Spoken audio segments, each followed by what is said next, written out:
Hi guys, how's everybody doing? Thanks for joining me on this Saturday morning once again. Saturday morning can only mean one thing, it's viewers' stories. I'm going to be reading out 4 viewers' stories today, and I think you're going to find these pretty good. Right, the background video that you're going to be watching while I'm reading out this story I shot last week.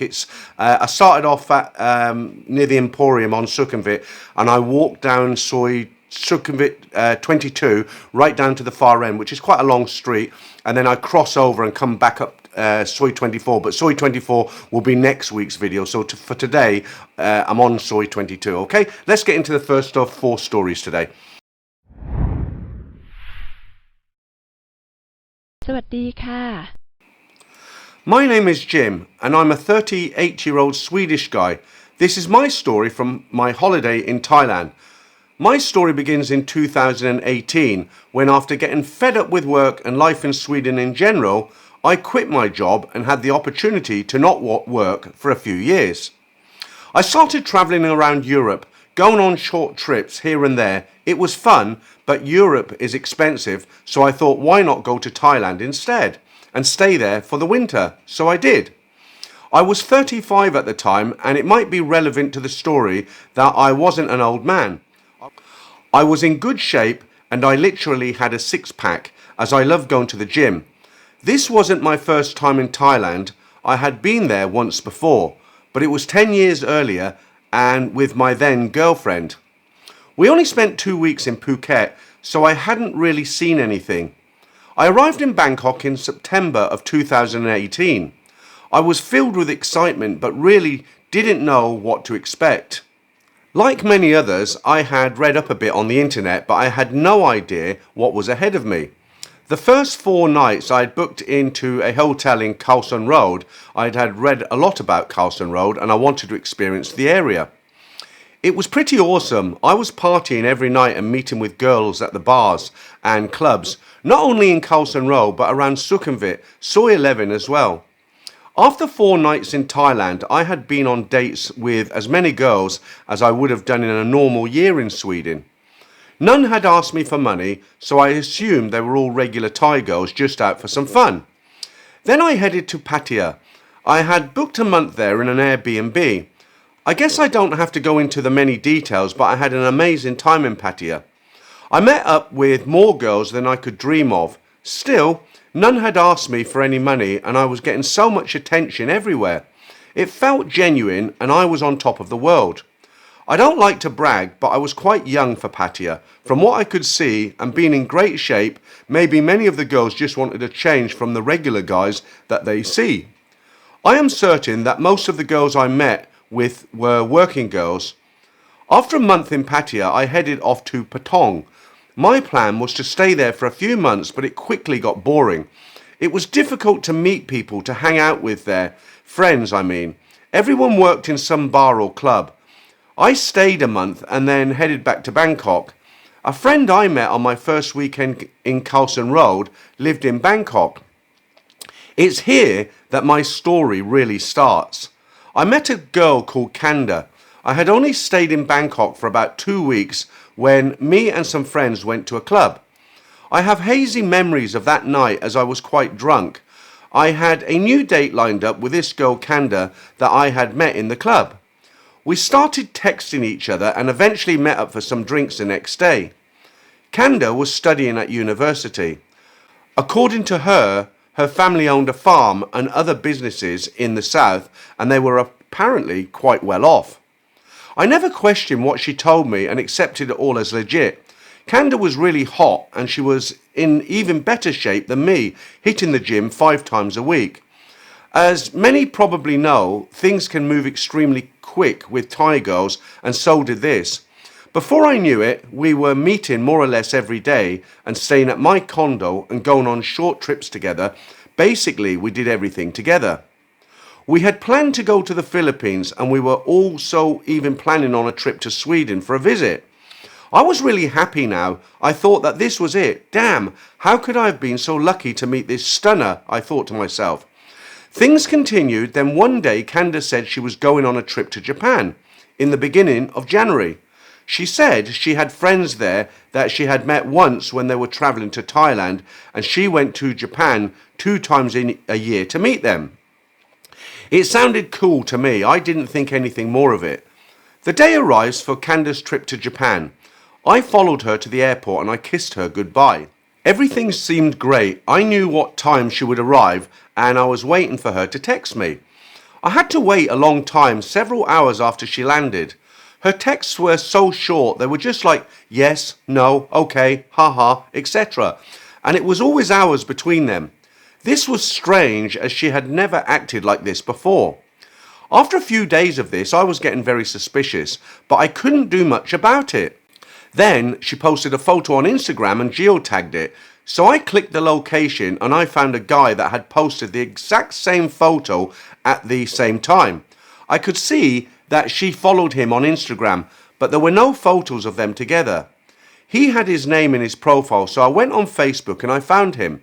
And what do I see? A post saying he is now engaged with Kanda from Thailand, and there he is with her in numerous photos. Looking through his profile, I could see they had been engaged for 2 years. My world had just crumbled. I confronted her right away and asked her why she had lied to me about her trip to Japan. This time she replied instantly. She said she hadn't lied and didn't know what I was talking about. Then I sent her a screenshot of that guy's profile and she replied, "I'm sorry, but nothing else." All of a sudden, I was blocked from his Instagram and his Facebook pages. That was it. We never really spoke again. I was so hurt and I didn't want to hear any more lies from her. Looking back, there were a lot of warning signs, but I couldn't see them back then. It was just 2 weeks until my lease for the condo in Bangkok was up. So I decided to leave for Pattaya again. I decided to just keep doing what I had done before. Meet with girls for fun and nothing else. Pattaya was just as much fun as it had ever been, but I was still feeling hurt from what Kanda had done, although it didn't stop me having a great time. This was sometime in the middle of January, and I kept my routine with visits to the gym, the pool, the beach, and still partying in the evenings. Then in April, I met Wana. According to Wana, she was a retired bar girl. She had worked in a famous go-go bar for 5 years, from the age of 18, and she had saved a lot of money and spent it on a farm for her family in Isan. Wana told me that they all make a good living from the farm and that she was only in Pattaya visiting friends. As said, I was naive back then and believed her. I had promised myself not to get seriously involved with a Thai girl ever again because of Kanda, but it was impossible. Wana ticked all of the boxes. Really, I had never in my life had so much fun with a girl doing regular everyday things. I was on cloud 9. Wana liked to do everything I like to do. Play video games, watch movies, go on the beach and the pool, go for walks, etc. It was perfect. Wana was actually really smart too. This all sounds smug, but I had never been with a girl that I recognized to be smarter than me, but Wana was. I had told Wana about my experience with Kanda and how she had deceived me and that she was engaged to be married with another guy living in Japan. Wana appeared shocked and agreed that it was horrible and couldn't understand how she could have done that to me. Wana stayed with me, but sometimes she went back to her village in Isan for a short visit. When Wana was in Isan, she texted me regular. We also talked on the phone, and I mean literally all the time. My next visa run was coming up, so I was planning a trip to Bali. Wana had never been there, but she wanted to go, so we planned it together as a longer holiday. I booked tickets, made an itinerary, and booked hotels. Life was great. I and Wana talked about getting a bigger condo together, as mine was a bit small. We viewed some online and were planning to go on some viewings. Wana then invited me to visit her village in Isan to meet her family. Of course, I accepted, and I was very happy as I saw this as another sign that this was the real deal. It was now August, and I was going up to the north of Thailand. We had planned a week there, splitting the time between one of the major cities in Isan called Khon Kaen and her hometown. I had a good time. It was interesting to see her life there and to also meet her family. Wana's family spoke zero English but were friendly. They have a modern house that had not long been built, and during the days they were all working on the farm. The week soon came to an end and we were going back to Pattaya. The next day we had scheduled a viewing of a condo. Wana then said she couldn't go with me. She needed to stay and help her family for a few days. I thought nothing of this and said I would video call her when I was at the viewing of the apartment so that she could also see it. I flew back to Pattaya alone. We talked on a video call for most of the night until 4 a.m. Wana posted something very cryptic on her Facebook page, something in Thai with a lot of black hearts. I tried to translate it. It was something like, why can't the heart ever get what it wants? I know Thai to English translations are often wrong, so I didn't know what to make of it. When I asked Wana about it, she said it was nothing and deleted it. She then called me again and she was crying and couldn't stop. I couldn't get an answer from her about what was going on, and eventually she just said she needed to sleep. I was worried, but we hung up and I went to sleep as well. The next day I couldn't reach her. She didn't reply to my texts and the phone was off. This was worrying me a bit, but I had a meeting with the real estate agent to view the condo. I texted and called Wana again, but it was the same as before, no reply. Nothing, phone was off, no replies, no messages delivered. Then a few hours later, the text got delivered. Wana replied in a weird way, like a short message. She said she wasn't feeling well and had been sleeping for most of the day. I thought, okay, maybe she is sick. However, I didn't really know what to think and I was getting nervous. The day continued, but Wana wasn't really replying to any of my texts that I sent her. She also did not pick up any of my calls. Then finally, late at night, she called me. She said that she had a bad signal and something was wrong with the internet in her village because of the bad weather. She didn't want to talk too much because she was still feeling sick, she said. Wana sent me some super blurry photos of something she claimed was her farm. It was the same thing the following day and the next day. Now I was starting to see a pattern and I was starting to think that she was lying to me. I kept persuading her, asking all sorts of questions about why she was acting like this, why she couldn't talk longer or on video, and then all of a sudden she gave in. She told me everything. She was in Singapore with her sponsor, with one of her sponsors. She had two. Once she opened up, it all came out, absolutely everything. How much money they sent her, how long she had been with them, how often they met. She also told me that her family didn't really make enough money from the farm, but they were living off the sponsor's money. I was again shocked, even though I had started to fear and suspect that something was seriously wrong. This was way worse. I couldn't believe that it was happening again. The same thing, overseas boyfriend, sponsor, whatever. After what I had told Wana about Kanda, she then did the exact same thing. I just couldn't believe it. How could she? She was crying. She said that she loved me so much and that she had never felt anything like this before. I was both devastated and very angry. How could she do all of this? How could she agree to book a trip to Bali, invite me to her family, plan to move in together for real when she knew nothing of this was ever going to happen? How could she play with me like this? She said she was sorry. She knew that everything she had done was wrong and that it was selfish on her part. But she went on to explain that she couldn't help herself because she loved every moment with me and wanted to enjoy it for as long as she possibly could. I still couldn't understand it. She had never asked me for any money. She said she had her own and she could pay for drinks or dinners and things like that. I was thinking that if she just had been honest, I'm sure we could have worked something out. But she never did. I was crushed. I was really hurting. This will sound weird, but I have gone through a divorce and that didn't hurt as much as this did. I really can't describe it in any better way than to say that my heart was physically hurting. I had chest pains. Wana kept sending me messages about being sorry, about this and that. I could not accept it. I told her on the numerous occasions to stop sending messages to me because it was over. I said even worse things to her that I'm not proud of, but still she kept texting me the same things. I went to Bali by myself. Wana kept texting me, but eventually it started to get easier as I was in Bali. I met up with other girls and could start to live again. Me and Wana hooked up a few times after that, just some one-night stuff.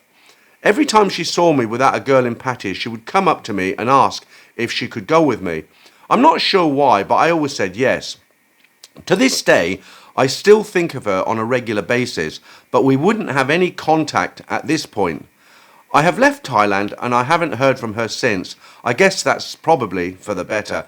So, you know what, guys, I mentioned this before, the girls in Pattaya, they're just totally ruthless because the whole goal is to get as much money as they can because it all gets fed up to wherever they come from, normally Isan, back to their families.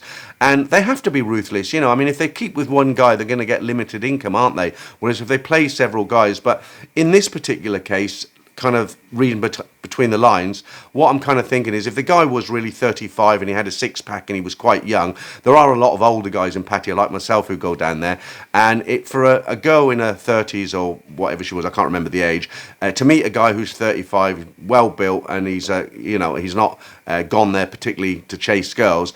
Some girls do get a little bit excited by that, and perhaps she did want a real relationship with him, but it couldn't work out because she had to keep bringing in that money, and it's sad really. They probably both liked each other very much, and it's just one of those things, it didn't work out. Okay, let's go into story number 2. I have listened to a few of your uploads and found them funny and interesting, and yes, I have subscribed.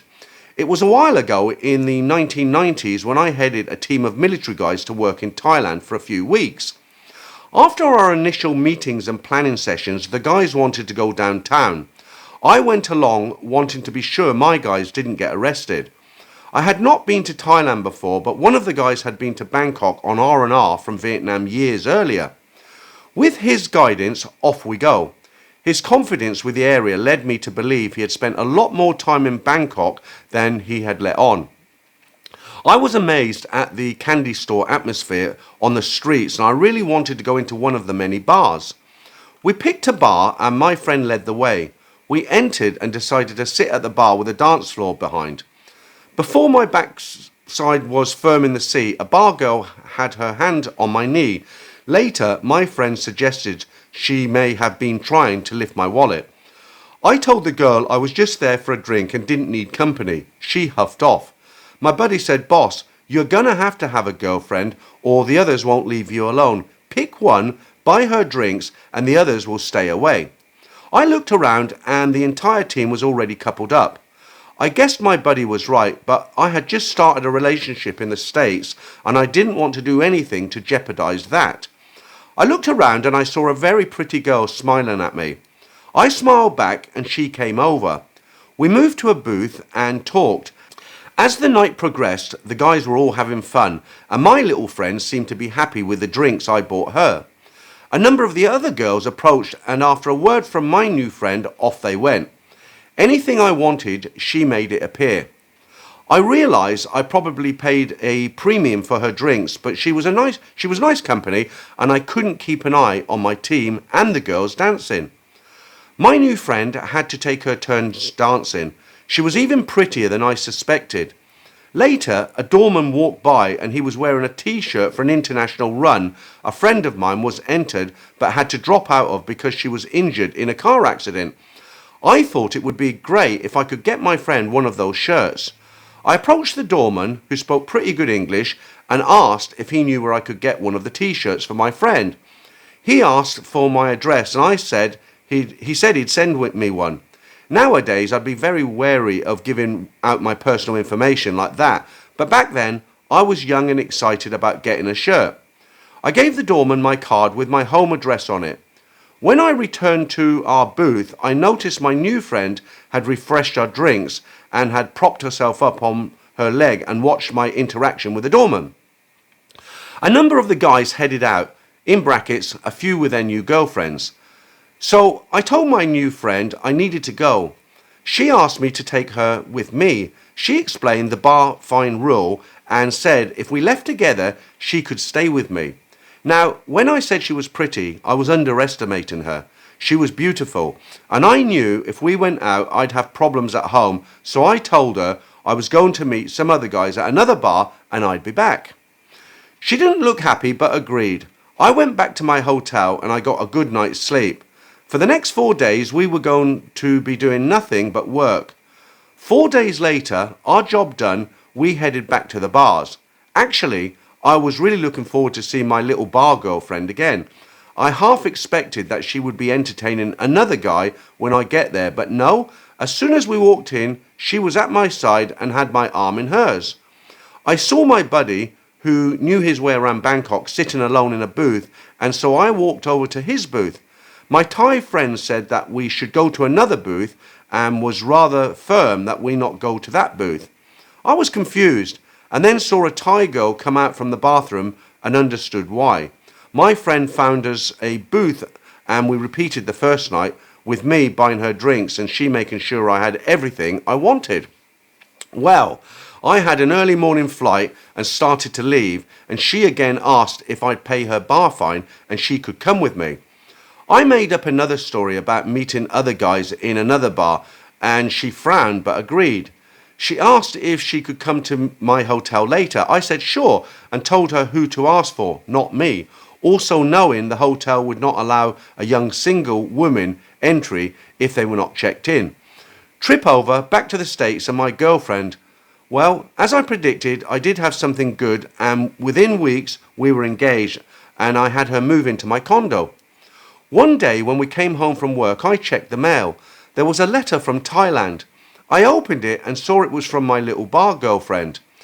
The letter wasn't that long, but it went something like, she loved me, we had fun, and she loved me more than I loved her, and she wanted to come to the States. I looked at my girlfriend and she just stood there with her mouth wide open. I turned the letter over, and on the back, which was towards my girlfriend, she had written in big letters, I love you. I knew I had some explaining to do. But then it got worse. The envelope tipped and she had enclosed 2 photos. Both were fully clothed and tasteful. One a nice facial picture, then another with her sitting on a mattress in what I assume was her sleeping area. After a long truthful explanation that she was just a girl I brought drinks for to keep the other girls away from, my fiancée said she understood. She took the letters and pictures and ripped them up. I also guess it didn't hurt that I bought her a sapphire ring in Bangkok. Well, that covers my Bangkok experience. Luckily, you don't report on South America. My team gave me a bachelor party on a beach in Rio, but that's another story, and it took a hell of a lot more explaining than I have time for. I forgot to mention that I never gave my little bar girlfriend my home address. I also never received the t-shirt from the doorman, and I assume my little friend watching me hand my card to the doorman had somehow convinced him to give it to her. The party street we visited was Pat Pong. So, these girls, when you say, oh, I'll come back later, when they want you to pay the bar fine, you say, oh, I'll come back later. They know you're not going to come back. Do you remember the story I read out about the girl, the pattaya bar girl, who she'd worked in Pattaya for 20 years, but she eventually got married to an English guy. They had a child and it all worked out. That she was very, very happy in the UK. He got promoted and happy families, as they say. But in that story, one of the things she explained was, when a guy says, I'll be back later, they know you're lying, because every guy who goes to a bar in Pattaya and doesn't want to take the girl, they all say, oh, I'll come back later. So it's not worth saying that. Just be honest, guys. And I think it was a little bit naughty on his side to say, yeah, come to my hotel, because imagine if she'd spent her own money getting a taxi, going to the hotel just for nothing, and she had to take a taxi back. So, I mean, personally, I would have just been honest and said, look, I'm not really interested, but everybody's different, aren't they? Right, let's go into story number 3. This is a little bit shorter. My story starts back in February 2014, a time that changed the way I saw the world. I had just started a new job with a major airline in Southeast Asia. Maybe you can guess which one. Early that January, I found out I'd need to go abroad for training to a country only a short flight from Bangkok. Coincidentally, a friend mentioned he'd be in Thailand around the same time and suggested I meet him there when my training ended. I thought, why not? I'd never been to Thailand before and was curious to see it. Training wrapped up, and soon enough I was landing in Bangkok. My friend met me at the airport and we headed to our hotel around the Sukhumvit area. Though I travelled a lot before, nothing had quite prepared me for the noise, the crowds and the intensity of the city. I had 2 days with my friend before he'd head down to Phuket, leaving me to explore Bangkok on my own for a couple of more days before my flight back to the UK. Once we settled in, we freshened up and headed out to get a taste of the city's nightlife. By 11 p.m, we were strolling through Soy Cowboy, and I was amazed by the lively atmosphere. At the time, I weighed around 155 kg and wasn't exactly your classic charmer. But as we walked, I kept hearing "handsome man" from the girls, which amused me. My friend just laughed, saying everyone's handsome here as long as you've got your hand in your wallet. We found a beer bar at the end of the strip, and with drinks flowing, we stayed there for the night. Some girls joined us and we had a blast, just good company and laughter, nothing more. Later, one of the girls asked if she could come back with me to my hotel, which threw me off. My friend told me to politely tell her I'd see her tomorrow, so I did. The next day was a bit of a haze, but by evening we were back at Soy Cowboy. This time we ended up at a go-go bar and it felt like stepping into another world. Girls in bikinis, colourful lights, the energy of the place, it was surreal. I met a girl named Tick. There, a drink server who was funny, spoke great English and kept me entertained all night. My friend left with someone, but I was too tired and unsure of myself to ask Tick to come back with me. So I promised her I'd return the next day. Don't do anything crazy like getting married and don't give anyone your number. He said it with a grin, but I knew he was only half joking. I spent the day wandering Bangkok, trying new foods and taking in the sights. That evening I returned to see Tick. She asked if I'd bar fine her so we could go out together, which seemed like a good idea. We ended up having dinner, checking out a few bars, and later she joined me for a few drinks back in my hotel room. At the end of the night, she asked me for my number, but I stuck to my friend's advice and came up with an excuse saying I'd just visit her bar again. For my last night, I returned as promised and we had another fun evening together. My flight was early, so I couldn't stay up too late.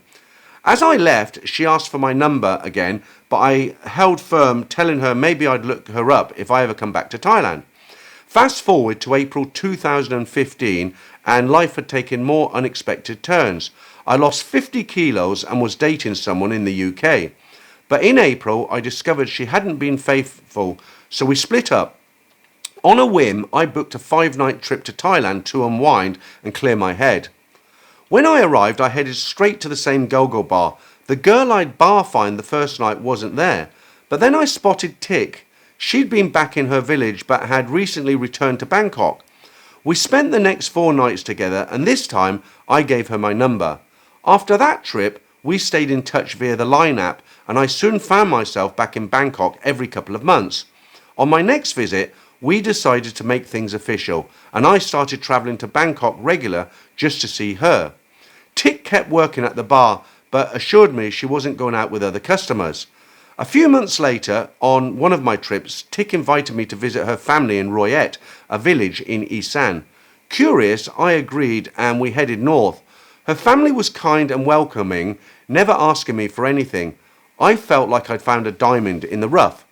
By this point, I was supporting her by covering her rent of around 4,500 baht a month and giving her a bit extra when I visited. Things were going very well until a year later when a male relative moved in with her. Tick said he was a cousin working at 7-Eleven and couldn't afford his own place. As time went on, I noticed that Tick was incredibly possessive. Even small interactions like smiling at a cashier would upset her. She was often suspicious, and when I was back in the UK, any background noise on our calls would make her accuse me of seeing someone else. These flare-ups would end in apologies, but the cycle repeated. Still, our relationship continued with me visiting her regularly. We even started exploring more of Thailand together, Phuket, Koh Samui, Chiang Mai, and of course her hometown. But things changed with the arrival of the pandemic. My last trip to Thailand was in October 2019, and by 2020, travel restrictions kept me grounded. That year, I faced a health crisis of my own. I had a major heart attack and needed triple bypass surgery. Even in the hospital, Tick would call me, suspiciously asking if I was flirting with the nurses or other patients. I was dumbfounded. As I recovered, she continued with these accusations, and it started to take a toll on me. For my health, I needed peace and calm, but Tick's constant jealousy added unnecessary stress. 3 weeks into my recovery, after yet another round of accusations, I decided it was time to end things. I couldn't see a future with Tick, not in Thailand or anywhere else. Since then, I've been healing and living alone and focusing on staying healthy. Though I still love Thailand and I look forward to visiting again, I'll approach things differently the next time. I won't be giving out my number and I'll explore more of what the country has to offer. I've been to Thailand 26 times in the past, 5 years, but there's always more to see and experience. So look, guys, if a bar girl tells you she doesn't go out with customers and she's only working in a bar for drinks, it's always a lie. And I'll tell you why. Because if she really did that, the mama-san or the bar owner wouldn't put up with it. Part of their unwritten contract, you could say, they've got to hit a certain target with drinks per month or their salary gets cut, and they've also got to hit a target with however many customers they go off on a short time with.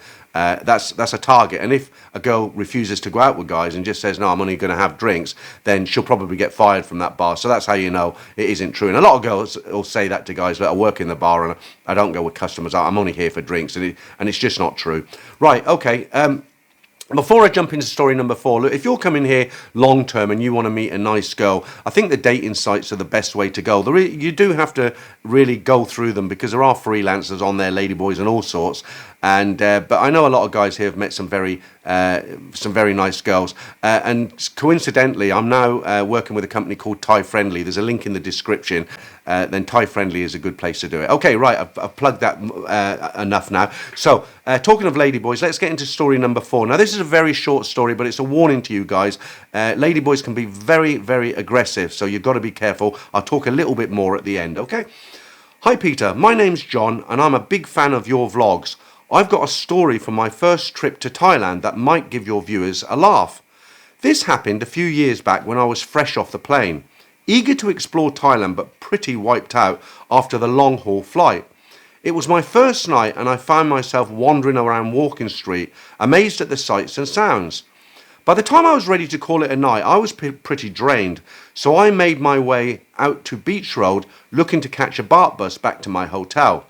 Now here's a quick tip I didn't know back then. If you get on one of these late night near Walking Street, it can suddenly turn into a special taxi and charge you extra. I found that out the hard way. I climbed aboard a BART bus, and just as I settled in, a girl quickly grabbed my hand and hopped on with me. When I took a closer look, I realised she was actually a ladyboy. Now, I don't mind ladyboys at all, but they're just not my thing. So I politely told her I wasn't interested. She smiled and insisted, no problem. I'm just like a lady. I tried to be gentle but firm, saying, no thanks, I'm all good. Please leave me be.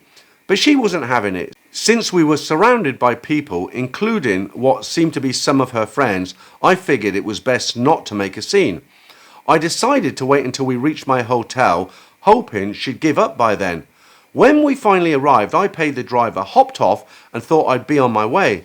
But she followed right along, turning from friendly to insistent, saying, you give me 1,000 baht. I politely declined, explaining that I hadn't agreed to anything, but she wasn't backing down. Suddenly, she pulled off one of her high heels and in the blink of an eye swung it at me. Luckily, I managed to deflect the hit with my arm. Undeterred, she then chucked the shoe at me. Thinking quickly, I picked it up and I tossed it over a nearby wall and watched as it landed on the other side. She was now fuming. She hurled a few more choice words at me in my direction before storming off into the night, shoeless and muttering under her breath. I stood there for a second, just trying to process the whole ordeal. Finally, I headed up to my hotel room, still a bit stunned, but chuckling at the bizarre turn my first night in Thailand had taken. I hope this story gave you a laugh. All part of the Thailand adventure, right? Thanks for letting me share my story. So, one thing you've got to remember is they are very, very aggressive, the Thai ladyboys. You know, they don't let up. And in that situation, the reason she's done what she's done, or he, whatever you want to call her, the reason he jumped onto the bus and tagged onto this guy and then demanded 1,000 is because if she does that to 10 guys, there's probably half of them They just don't want any hassle, and they're giving her the 1,000. I know it sounds crazy. Most guys watching this will say, well, I'd never do it. But, you know, in that sort of situation, there's other Thais around and she's screaming and shouting and, you know, you just want to get away from it. You know, some guys would have just, as I say, give her the 1,000. And that's the reason some ladyboys can be very, very aggressive and demand money like that. But quite rightly, he didn't give her it. Another thing you can do, I mean, if in that situation, if there's a 7-Eleven there or a restaurant or something, just walk into the 7-Eleven and stay there till she clears off. She's not going to come into the 7-Eleven and give you a hard time because it's all cameraed up, you know, and if you made a police report, she's going to be in trouble, you know, so good. It's good to remember that. Right, guys, that's it once again for this week. Thank you very much for listening to these 4 stories. If you've got a story, if you're sitting on a story and you'd like me to read it out, I'll change the names, I'll make it anonymous, and you too can have your story read out right here on Thailand Bound. It's still happening today, guys. Guys are still getting ripped off. They're still falling for scams. I had somebody contact me just this morning online and said a good friend of mine has been ripped off royally by a bar girl. He'd like to send his story to you, so that's to come. But when you come out here, have a good time, but be real careful. These girls, you know, they're well groomed by their peers. Okay, thanks a lot once again, guys, and I'll catch up with you next Saturday.